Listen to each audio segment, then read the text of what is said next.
ಕರ್ನಾಟಕದ ಒಂದು ಸಣ್ಣ ಹಳ್ಳಿಯಲ್ಲಿ ರಾಘವ ಮತ್ತು ಸೌಮ್ಯ ಎಂಬ ಗಂಡ ಹೆಂಡತಿ ವಾಸಿಸುತ್ತಿದ್ದರು. ಅವರ ಮನೆ ದೊಡ್ಡದಾಗಿರಲಿಲ್ಲ, ಆದರೆ ಅವರ ಮನಸ್ಸು ತುಂಬಾ ದೊಡ್ಡದು.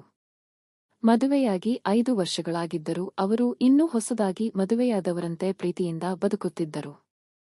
ರಾಘವನು ರೈತನಾಗಿದ್ದ. ಬೆಳಿಗ್ಗೆ ಸೂರ್ಯೋದಯಕ್ಕೂ ಮುಂಚೆ ಎದ್ದು ಹೊಲಕ್ಕೆ ಹೋಗುತ್ತಿದ್ದ. ಸೌಮ್ಯ ಮನೆ ಕೆಲಸಗಳ ಜೊತೆಗೂಡಿ ತನ್ನ ಗಂಡನಿಗೆ ಎಲ್ಲ ರೀತಿಯ ಸಹಾಯ ಮಾಡುತ್ತಿದ್ದಳು.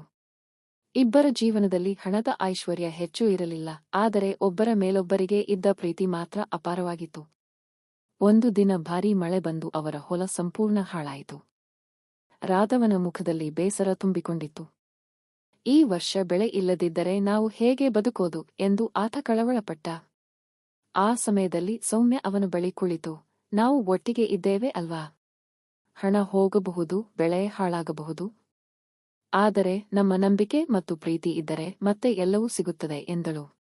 ಆ ಮಾತುಗಳು ರಾಘವನ ಮನಸ್ಸಿಗೆ ಧೈರ್ಯ ನೀಡಿದವು.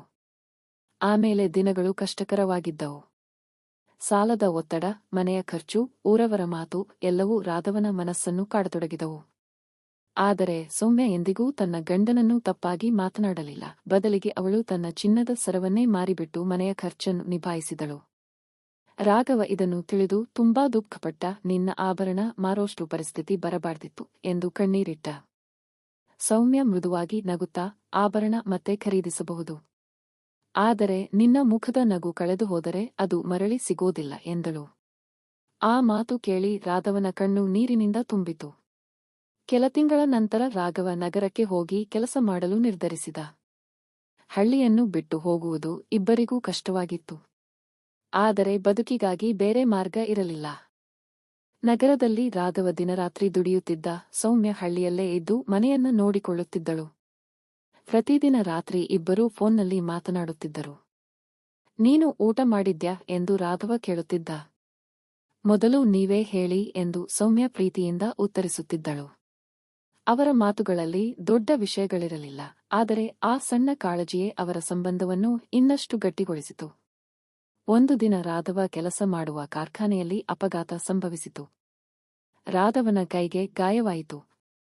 ಆತ ಆಸ್ಪತ್ರೆಗೆ ದಾಖಲಾಗಿದ್ದ. ಈ ವಿಷಯ ತಿಳಿದ ತಕ್ಷಣ ಸೌಮ್ಯ ರಾತ್ರಿ ಪೂರ್ತಿ ಬಸ್ ಪ್ರಯಾಣ ಮಾಡಿ ನಗರಕ್ಕೆ ಬಂದಳು. ಆಸ್ಪತ್ರೆಯಲ್ಲಿ ಗಂಡನನ್ನು ನೋಡಿ ಅವಳ ಕಣ್ಣು ತುಂಬ ನೀರಾಯಿತು. ನನಗೆ ಏನೂ ಆಗಿಲ್ಲ ಎಂದು ರಾಘವ ಹೇಳಿದ. ಆದರೆ ಸೌಮ್ಯ ಅವನ ಕೈ ಹಿಡಿದು, ನೀನು ಚೆನ್ನಾಗಿದ್ದರೆ ಸಾಕು, ನೀನು ಇಲ್ಲದೆ ನನ್ನ ಜೀವನವೇ ಖಾಲಿ ಎಂದಳು.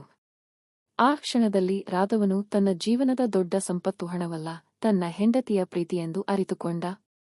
ಕೆಲ ತಿಂಗಳ ನಂತರ ರಾಘವ ಮತ್ತೆ ಚೇತರಿಸಿಕೊಂಡ.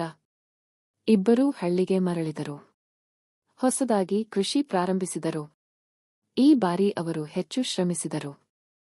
ದೇವರ ಕೃಪೆಯಿಂದ ಉತ್ತಮ ಬೆಳೆ ಬಂತು. ಸಾಲಗಳನ್ನೆಲ್ಲ ತೀರಿಸಿದರು. ಅವರ ಮನೆಗೆ ಮತ್ತೆ ಸಂತೋಷ ಮರಳಿ ಬಂತು. ಒಂದು ಸಂಜೆ ಸೂರ್ಯಾಸ್ತ ನೋಡುತ್ತಾ ಮನೆಯ ಮುಂದೆ ಕುಳಿತಿದ್ದಾಗ ರಾಘವ ಸೌಮ್ಯನನ್ನು ನೋಡಿ ಹೇಳಿದ, ನನ್ನ ಜೀವನದಲ್ಲಿ ದೇವರು ಕೊಟ್ಟ ದೊಡ್ಡ ಉಡುಗೊರೆ ನೀನು. ಸೌಮ್ಯ ನಗುತ್ತಾ, ನಮ್ಮಿಬ್ಬರ ಪ್ರೀತಿಯೇ ನಮ್ಮ ದೊಡ್ಡ ಶಕ್ತಿ ಎಂದಳು. ಅವರ ಜೀವನ ಎಲ್ಲ ಕಾಲವೂ ಸುಲಭವಾಗಿರಲಿಲ್ಲ. ಕಷ್ಟಗಳು ಬಂದವು, ಕಣ್ಣೀರು ಬಂದವು, ಪರೀಕ್ಷೆಗಳು ಬಂದವು. ಆದರೆ ಪ್ರತಿಯೊಂದು ಕಷ್ಟದ ಸಮಯದಲ್ಲೂ ಅವರು ಒಬ್ಬರ ಕೈ ಮತ್ತೊಬ್ಬರು ಬಿಡಲಿಲ್ಲ. ಅದೇ ನಿಜವಾದ ದಾಂಪತ್ಯ ಜೀವನ. ಪ್ರೀತಿ ಅಂದರೆ ಕೇವಲ ಸಂತೋಷದ ಕ್ಷಣಗಳಲ್ಲಿ ಜೊತೆಯಾಗಿರುವುದಲ್ಲ, ಕಷ್ಟ ಬಂದಾಗಲೂ ಕೈ ಬಿಡದೆ ನಿಂತುಕೊಳ್ಳುವುದೇ ನಿಜವಾದ ದಾಂಪತ್ಯದ ಅರ್ಥ.